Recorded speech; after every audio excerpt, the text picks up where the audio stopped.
बिस्मिल्लाहिर्रहमानिर्रहीम।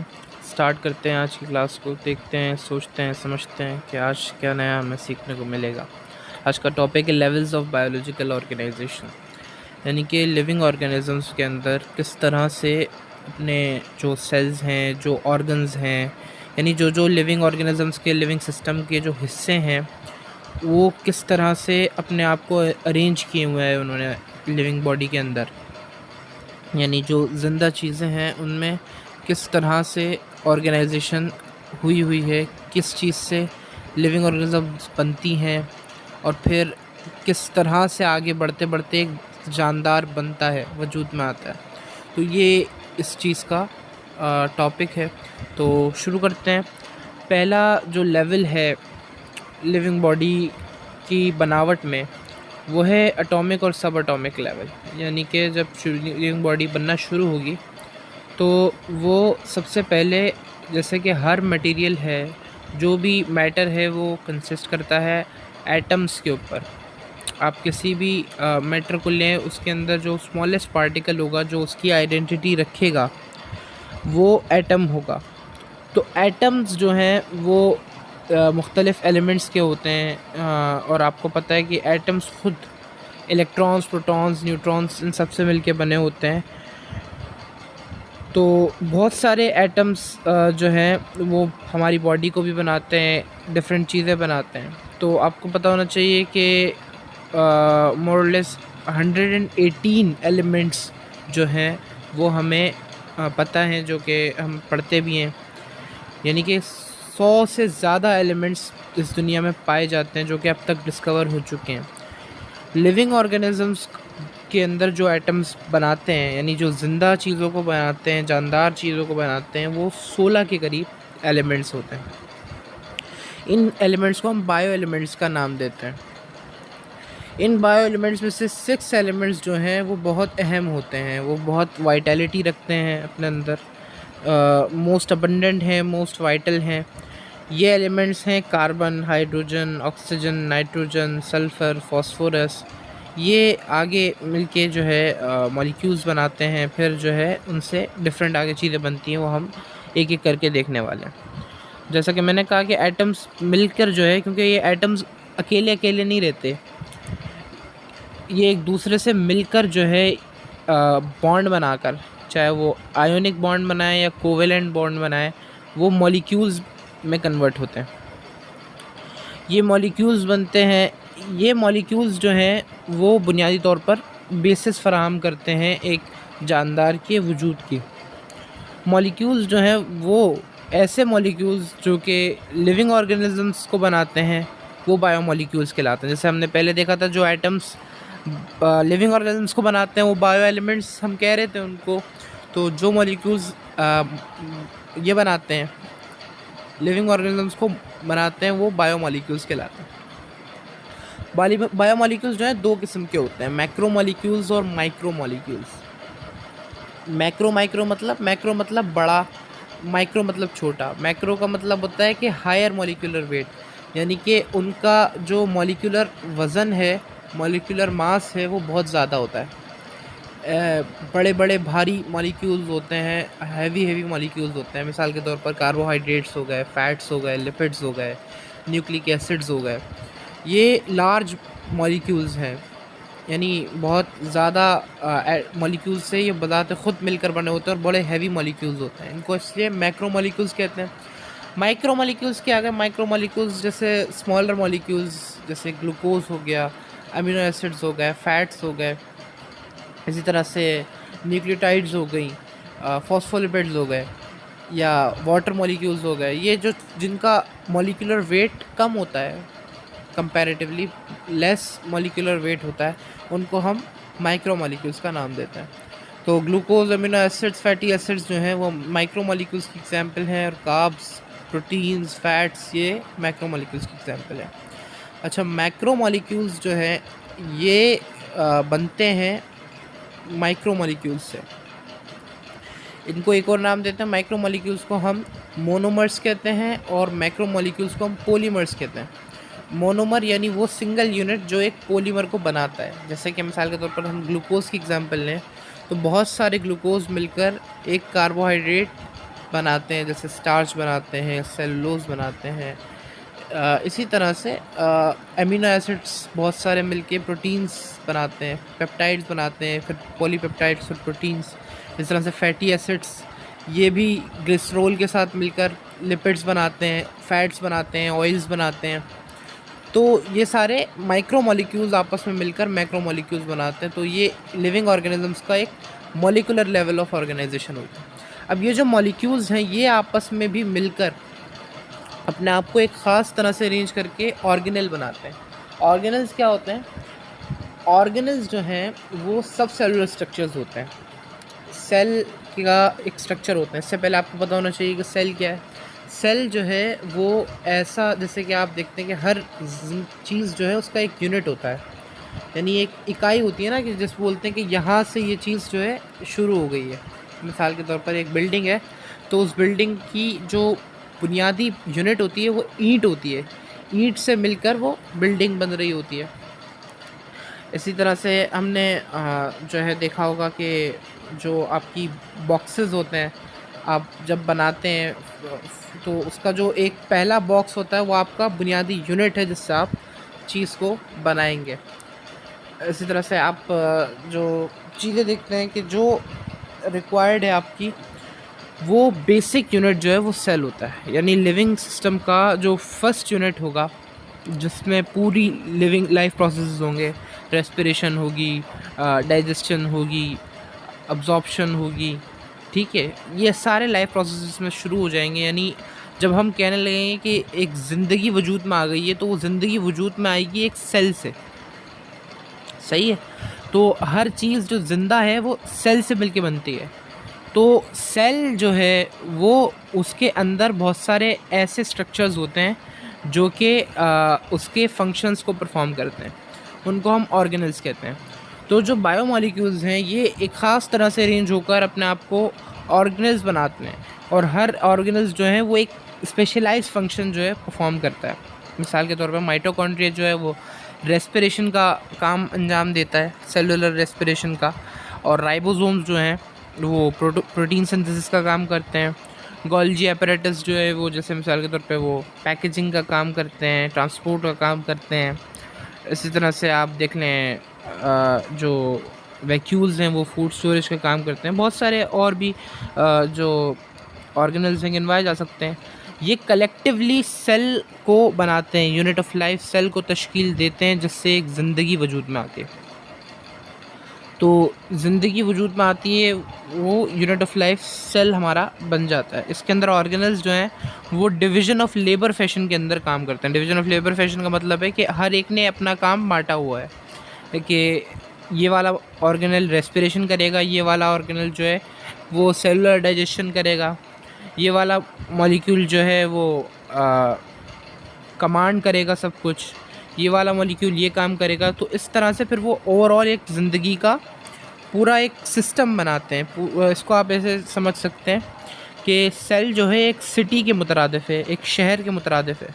उसके अंदर जो है कंट्रोल यूनिट हो गया, उसके अंदर जो है आपके फ़ौजी हो गए जो बॉर्डर्स की हिफाजत कर रहे हैं, फिर उसके अंदर आपका जो है रोड्स हो गए, चैनल्स हो गए, फैक्ट्रीज़ हो गई, ये सारी चीज़ें उसमें होती हैं। इसी तरह से आप हर चीज़ को अगर आप एनालॉजी बनाएं सिटी से, तो आपका जो कंट्रोल यूनिट हो गया वो न्यूक्लियस हो गया, रोड्स हो गई वो एंडोप्लाज्मिक रेटिकुलम्स हो गई, ठीक है। इसी तरह से आपका जो डस्टबिन्स हो गए वो आपके जो वो हो गए लाइसोसोम्स हो गए, आपका गोल्जी एपरेटस हो गया जो कि फैक्ट्रीज़ का आपका काम कर रहा है। इसी तरह से आप एनालॉजी बना के आप समझ सकते हैं कि पूरा लिविंग सिस्टम बनता है जिसके अंदर हर काम डिवीज़न ऑफ लेबर फैशन के अंदर बांटा हुआ होता है। तो सेल जो है वो बुनियादी स्ट्रक्चरल और फंक्शनल यूनिट ऑफ लाइफ है, यानी कि इसी से स्ट्रक्चर बनता है लिविंग बॉडी का, इसी से सारे काम होते हैं लिविंग बॉडी के लाइफ के। टिश्यू लेवल ऑफ ऑर्गेनाइजेशन में क्या होता है कि मुख्तलिफ़ तरह के जो सेल्स हैं, अच्छा ये जो सेलुलर लेवल ऑफ क्लासिफिकेशन है ना, ये जो सेलुलर लेवल है ये हमारे पास यूनिसेलुलर ऑर्गेनिजम्स। यूनिसेलुलर कौन से ऑर्गेनिजम्स होते हैं? जो एक सेल से बने होते हैं, यानी जिनके पास होता ही एक ही सेल है, जैसे जो आम आँख से भी नज़र नहीं आते, जैसे अमीबा हो गया, पैरामीशियम हो गया, ठीक है। ये जो छोटे छोटे ऑर्गेनिजम्स होते हैं ये एक सेल के ऊपर मुश्तमिल होते हैं, इनको यूनिसेलुलर कहते हैं। इनके अंदर सिर्फ इतनी ही ऑर्गेनाइजेशन होती है। अब जो आगे की ऑर्गेनाइजेशन हम पढ़ रहे हैं ना, वो मल्टी सेलुलर ऑर्गेनाइजेशन है, सही है।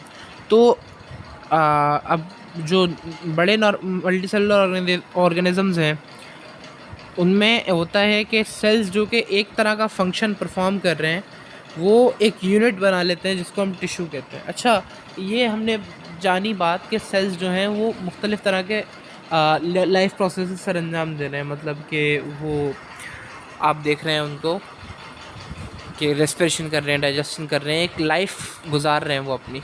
ये तो वो करते हैं, लेकिन कुछ सेल्स जो हैं बाद में वो डिफ्रेंशिएट होकर एक अलग फंक्शन भी डेवलप कर लेते हैं, सही है। वो अलग फंक्शन डेवलप कर लेते हैं। ये आप पढ़ेंगे आगे जाके सेकेंड ईयर में डेवलपमेंट के चैप्टर के अंदर कि किस तरह से सेल्स जो हैं वो डिफ्रेंशिएट होते हैं। ये खुद एक बड़ा टॉपिक है जो इस लेक्चर के स्कोप से आगे है, लेकिन आपको ये बात पता होनी चाहिए कि वो अपना एक अलग फंक्शन भी डेवलप कर लेते हैं। मिसाल के तौर पर कोई सिक्रीशन का काम करने लग गया, किसी में ये सलाहियत आ गई कि वो कॉन्ट्रैक्शन रिलैक्सेशन का काम करने की सलाहियत रख लिया सेल ने, किसी सेल के अंदर ये सलाहियत आ गई कि उसने कुछ सिंथेसाइज करने का काम अपने सेल ले लिया। तो इस तरह के जो सेल्स हैं वो अपने अपने काम डिवाइड कर लेते हैं। अब जो ख़ास ग्रुप ऑफ सेल्स है जो कि एक तरह का फंक्शन परफॉर्म कर रहा है, जैसे मिसाल के तौर पर सिक्रीशन है, कॉन्ट्रैक्शन रिलैक्सेशन है, या फिर कोई और भी मैसेज का ट्रांसफ़र करना है, ये डेवलप कर लिया। इस तरह के जो सेल्स हैं वो एक बंडल बना लेते हैं, एक ग्रुप बना लेते हैं, और उस ग्रुप को, उस बंडल को जो कि इस तरह में उसमें सेल्स काम कर रहे हैं उसको हम टिश्यूज़ का नाम देते हैं। और हर तरह का टिश्यू, जैसा कि मैंने कहा कि सेल्स अपने आप को डिफ्रेंशिएट करते हैं, तो वो भी हर तरह से डिफ्रेंशिएट हो जाते हैं। टिश्यूज़ भी वो अलग अलग स्पेशल फंक्शन जो है वो परफॉर्म कर रहे होते हैं। जैसे नर्वस टिश्यूज़ हैं वो मैसेजेस को ट्रांसफ़र करना का काम कर रहे होते हैं। मस्कुलर टिश्यूज़ हैं वो कॉन्ट्रैक्शन रिलैक्सेशन यानी सुकेड़ना और जो है अपनी जगह पे वापस आना, इसका काम वो कर रहे होते हैं। एपिडर्मल टिश्यूज़ जो प्लांट्स के हैं वो उसको प्रोटेक्शन का काम प्रोवाइड कर रहे होते हैं। जो मैं बात कर चुका हूँ, ये थर्ड पॉइंट में लिखा हुआ है कि टिश्यूज़ के अंदर सेल जो है वो अपने लाइफ प्रोसेस तो अंजाम देते हैं, उसके साथ साथ टिश्यू का जो फंक्शन है वो भी फिर अंजाम देते हैं। वो फंक्शन वो डेवलप करते हैं डिफ्रेंशिएट होके, ठीक है। ऑर्गन लेवल, अब जब सेम तरह के जो सेल्स हैं टिश्यूज़ हैं जो कि एक तरह का काम कर रहे हैं, यानी मिलता जुलता काम कर रहे हैं, तो वो कंबाइन होकर एक ऑर्गन का काम कर लेते हैं, एक यूनिट बन के। मिसाल के तौर पर स्टमक को लीजिए, स्टमक का काम है डाइजेशन। अब इसमें हमारे पास दो तरह के जो है गलत बोल दिया मैंने, टिश्यूज़ काम कर रहे हैं। एक मस्कुलर टिश्यूज़ हैं और एक एपिथेलियल टिश्यूज़ हैं। मस्कुलर टिश्यूज़ क्या करते हैं, वो जो खाना मैदे में गया है उसको दबाते हैं, उसको क्रश करते हैं, उसको तोड़ते हैं, तो उससे क्या होता है कि वो आसानी से डाइजेस्ट हो पाता है, आसानी से हज़म हो पाता है। और जो एपिथेलियल टिश्यूज़ होते हैं ये डाइजेस्टिव जूसेस सिक्रीट करते हैं, जैसे HCl है, पेप्सिन है, और भी जो डाइजेस्टिव मटेरियल्स हैं वो सिक्रीट करते हैं ताकि इसकी डाइजेशन हो सके। तो देखा आपने कि ये दो तरह के टिश्यूज़ हैं जिनका मिलता जुलता एक फंक्शन है, वो एक ग्रुप की शक्ल इख्तियार कर गया जिससे स्टमक बन गया। तो ये एक ऑर्गन लेवल ऑफ ऑर्गेनाइजेशन है, ये हायर मल्टी सेलुलर ऑर्गेनिजम्स में डेवलप होते रहते हैं। फिर आता है organ system level. Organ system level क्या होता है कि जो ऑर्गन्स है जो कि रिलेटेड फंक्शन अंजाम दे रहे हैं, जैसे डाइजेशन की हमने बात की, मैदे में डाइजेशन हो रही है, इस तरह से और भी ऑर्गन्स हैं जो डाइजेशन करते हैं। मैदा प्रोटीन्स की ज़्यादातर डाइजेशन करता है। इसी तरह से अगर हम और भी जो ऑर्गन्स हैं वो सेम तरह का जो फंक्शन देते हैं, इंटेस्टाइन्स हो गए, ईसोफेगस हो गई, ओरल कैविटी हो गई, इस तरह के जो ऑर्गन्स हैं उनको मिलाकर एक ऑर्गन सिस्टम बनता है। वो एक स्पेशल फंक्शन के लिए परफॉर्म कर रहा होता है, हर एक ऑर्गन जो कि ऑर्गन सिस्टम का एक फंक्शन बन जाता है, ठीक है। ऑर्गन सिस्टम जो है प्लांट्स के अंदर वो लेस कॉम्प्लेक्स होता है, यानी इतनी कॉम्प्लेक्सिटी नहीं होती जितनी एनिमल्स में होती है। उसकी वजह यह है कि प्लांट्स के अंदर इतनी वैरायटी ऑफ एक्टिविटी नहीं है, इतना ज़्यादा उनकी अंदर काम नहीं होता जितना कि एनिमल्स में होता है। एनिमल्स के अंदर आपको पता है कि मूवमेंट भी होती है एनिमल्स के अंदर, क्योंकि वो एक शऊरी सलाहियत रखते हैं। प्लांट्स के अंदर उतना ख़ास चीज़ें नहीं होती। प्लांट्स के अंदर अगर हम बात करें तो रूट सिस्टम हमें मिल जाता है, बहुत कम सिस्टम मिलता है। उसकी वजह ये है कि उनके अंदर एक्टिविटी की वैरायटी इतनी ज़्यादा नहीं है। तो ये पॉइंट भी क्लियर हो गया। अच्छा, फिर जब ऑर्गन सिस्टम्स मिलते हैं बहुत सारे मल्टी सेलुलर ऑर्गेनिजम्स में, हायर मल्टी सेलुलर ऑर्गेनिजम्स में, तो वो एक साथ काम करते हैं। जैसे कि हमारे पास रेस्पिरेटरी सिस्टम हो गया, डाइजेस्टिव सिस्टम हो गया, सर्कुलेटरी सिस्टम हो गया, और हमारा यूरिनेटरी सिस्टम हो गया, यूरिनो जो यूरिनरी सिस्टम हो गया, और रिप्रोडक्टिव सिस्टम हो गया। बहुत सारे सिस्टम आपस में काम करके एक कलेक्टिव इंसान या फिर एक जानदार को बनाते हैं।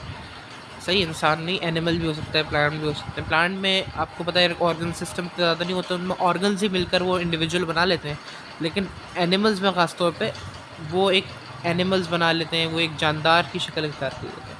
एक इंडिविजुअल के अंदर सारे ऑर्गन सिस्टम जो है वो एक दूसरे के साथ कोऑर्डिनेशन में होता है, यानी एक की निस्बत जैसा एक काम कर रहा है उसी के हिसाब से दूसरा काम करेगा। इसकी मिसाल ऐसे है कि जब आप एक्सरसाइज करते हैं आपको एनर्जी की ज़रूरत है, तो आपकी बॉडी ज़्यादा से ज़्यादा रेस्पिरेशन करेगी, आपका हार्ट ज़्यादा से ज़्यादा ब्लड पंप करेगा, और आपकी जो हर चीज़ है, आपका जो किडनी है वो ज़्यादा से ज़्यादा ब्लड को प्योरीफाई करेगा। तो ये सारी चीज़ें जो हैं वो एक साथ कोऑर्डिनेशन में चल रही हैं, तो ये एक इंडिविजुअल लेवल के ऊपर आता है। अब बात करते हैं टेक्सोनोमिक लेवल ऑफ ऑर्गेनाइजेशन की। टेक्सोनोमिक लेवल यानी कि अब हम आते हैं कि क्लास टेक्सोनोमी का मतलब होता है कि किसी को ग्रुप में डिवाइड करना। लिविंग ऑर्गेनिज्म बहुत सारे होते हैं ना हमारे पास, तो उनकी जो ग्रुपिंग करना होता है उसको टेक्सोनोमी कहते हैं। या हम थर्ड चैप्टर जो हमारा है बायोडाइवर्सिटी वाला, उसमें पढ़ेंगे डिटेल से। अभी इसको मतलब है कि आपने समझना है कि हम इंडिविजुअल से बाहर आके आप क्लासीफाई कर रहे हैं। तो बहुत सारे हमने जो इंडिविजुअल्स हैं, ऐसे इंडिविजुअल्स यानी जो बन गए जानदार हैं, वो हमारे पास अब हम उनकी ग्रुपिंग कर रहे हैं कि अगर वो सेम तरह के हैं, यानी वो सेम स्पीशीज़ हैं। स्पीशीज़ क्या? स्पीशीज़ मतलब ऐसे ऑर्गेनिज्म जो कि आपस में एक ताल्लुक़ पैदा करके एक फर्टाइल औलाद पैदा कर सकते हैं।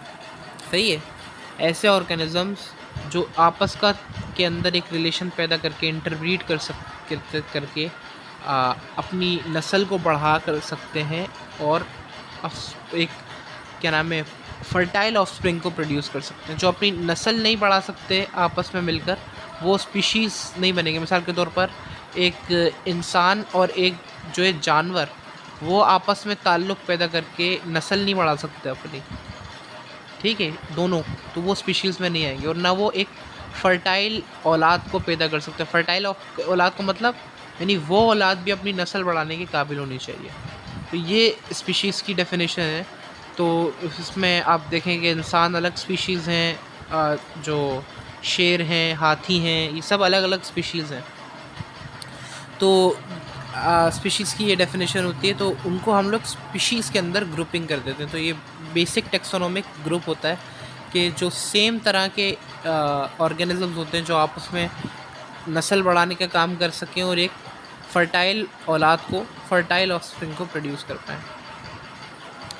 फिर जब स्पीशीज़ एक ही टाइम में एक ख़ास जगह पे रह रहे हों, तो उसको हम पॉपुलेशन का नाम देते हैं। हम देखते हैं ना कि पाकिस्तान की पॉपुलेशन है, यानी कि उनके एक ख़ास हैबिटेट के अंदर इतना एक स्पीशी रह रहा होता है। इसी तरह से हमने एग्जांपल लिए कि एक पैरट्स का ग्रुप है जो कि एक दरख्त के ऊपर रह रहा है, तो हमने उसको एक पॉपुलेशन की एग्जांपल ली है। कोई अगर मतलब है कि आपने देखा है कि कोई कौवे हैं, वो अगर रह रहे हैं, कोई कबूतर जैसा आपने देखा होगा पिंजरों में कैद होते हैं, पिंजरों पर रह रहे होते हैं, तो वो हम कहेंगे कि एक पॉपुलेशन ऑफ पिजन है, ठीक है, पिजन ग्रुप ऑफ पिजन्स है जो कि यहाँ पर एक पॉपुलेशन को रिप्रेजेंट कर रहा है। तो ठीक है, ये पॉपुलेशन लेवल है। अब इससे आगे आता है कम्युनिटी लेवल। कम्युनिटी लेवल हो गया कि आपने एक तरह की स्पीशीज़ नहीं होगी, बहुत सारी स्पीशीज़ आपके साथ आ गई, ठीक है, यानी पिजन्स भी आ गए, पैरट्स भी आ गए, ठीक है। अब ये एक बर्ड्स बहुत सारे हो गए, तो अगर ये एक ख़ास दरख्त पर है तो एक कम्युनिटी की शक्ल इख्तियार कर गए, यानी बहुत सारे लिविंग ऑर्गेनिजम्स एक ही जगह पर, वो एक कम्युनिटी कहलाते हैं। तो इसकी एग्जांपल जैसे कि different birds at a tree, एक दरख्त के ऊपर बहुत सारे परिंदे, जैसे अगर आपने देख लिया कबूतर हो गए, वो हो गए, तोते हो गए, सही है। तो ये एक कम्युनिटी को रिप्रेजेंट कर रहे हैं। अच्छा, आप कम्युनिटी में अगर आप नॉन लिविंग इन्वायरमेंट को शामिल करते हैं, यानी वाटर, आप उसके साथ हवा, इन सब चीज़ों को शामिल करते हैं, यानी नॉन लिविंग इन्वायरमेंट उसमें शामिल हो गया, तो फिर ये इकोसिस्टम बन जाता है। जैसे कि एक पूरा दरख्त है, वो एक इकोसिस्टम को रिप्रेजेंट कर रहा है। उसमें आपके पास टहनियाँ, पेड़ हैं, जो है पैरट्स हैं, पिजन्स हैं, हवा है, पानी है, तो ये एक इकोसिस्टम हो गया। फॉरेस्ट है, इसी तरह से पॉन्ड है, तालाब, जंगल, दरिया, ये सब क्या है, एक इकोसिस्टम को रिप्रेजेंट कर रहे हैं। बायोस्फीयर क्या होता है, जो अर्थ का रीजन जो कि लिविंग ऑर्गेनिजम्स से इनहेबिट हुआ है, जहाँ जहाँ लिविंग ऑर्गेनिजम्स हैं वो जगह बायोस्फीयर कहलाती है। यानी जहाँ तक ज़िंदगी पॉसिबल है वो बायोस्फीयर हमारे पास कहलाती है। ये हमारे पास हर तरह के इकोसिस्टम को कंस्टिट्यूट करता है ज़मीन के ऊपर। और इसको दूसरा नाम जो हम देते हैं वो है zone of life on earth, यानी ज़मीन के ऊपर ज़िंदगी की जगह। ठीक है, इसकी अब समरी आप देख लें जो लेवल ऑफ ऑर्गेनाइजेशन की है, कि एटम्स जो हैं वो बेसिक यूनिट ऑफ मैटर होते हैं। हर मैटर मटेरियल जो एटम से मिलके बनता है। एटम्स जो हैं वो आपस में कंबाइन होकर मॉलिक्यूल्स बनाते हैं। मिसाल के तौर पे ऑक्सीजन का एटम दिखाया हुआ है, ये एक ऑक्सीजन से मिलके O2 मॉलिक्यूल बनाया है, तो ये एक डाइऑक्साइड बना, लेकिन ये एक माइक्रो मॉलिक्यूल है, यानी इसका वज़न कम है, मॉलिक्यूलर वेट में ये कम है। फिर ये और भी बहुत सारे मॉलिक्यूल से मिलके एक मैक्रो मॉलिक्यूल बनाता है, जैसे कि फॉस्फोलिपिड यहाँ पे दिया हुआ है। फिर एक सेल बनता है, फिर सेल से मिलके टिश्यूज़ बनते हैं, जैसे कि ये आपने देखा है कि एपिथेलियल टिश्यूज़ आपको शो करा हुआ है मैं। फिर ये जो एपिथेलियल टिश्यूज़ हैं ये मिलकर और भी बहुत सारे टिश्यूज़ से मिलकर लंग को बनाया। ये एक ऑर्गन है जो कि रेस्पिरेशन परफॉर्म करता है। फिर लंग्स के साथ साथ ट्रेकिया, ब्रोंकाइज और ओरल कैविटी, ये सब मिलकर रेस्पिरेटरी सिस्टम बनता है। फिर एक पूरा और रेस्पिरेटरी सिस्टम, नर्वस सिस्टम, सब कुछ मिला के वहाँ पास एक लायन, एक पूरा वो बना, क्या कहते हैं, स्पीशी बना, जिसको हमने एक इंडिविजुअल का नाम दिया। फिर पॉपुलेशन लेवल आता है जिसके अंदर हमारे पास लाइन का, अगर हम देखें कि बहुत सारे ग्रुप में लाइंस हैं तो हम उनको पॉपुलेशन का नाम देते हैं। फिर अगर लाइंस और ज़ेब्रास दोनों आपस में एक जगह रह रहे हैं तो फिर हम उनको कम्युनिटी का नाम लेंगे। और अगर लायंस, ज़ेब्रास और उनका इन्वायरमेंट हो गया पूरा, तो वो एक इकोसिस्टम का नाम देंगे। और ये सारे इकोसिस्टम ज़िंदगी के, दुनिया भर के, वो बायोस्फीयर कहलाएंगे। तो आज के लिए बस इतना ही। दुआ में याद रखिएगा। अल्लाह हाफ़िज़।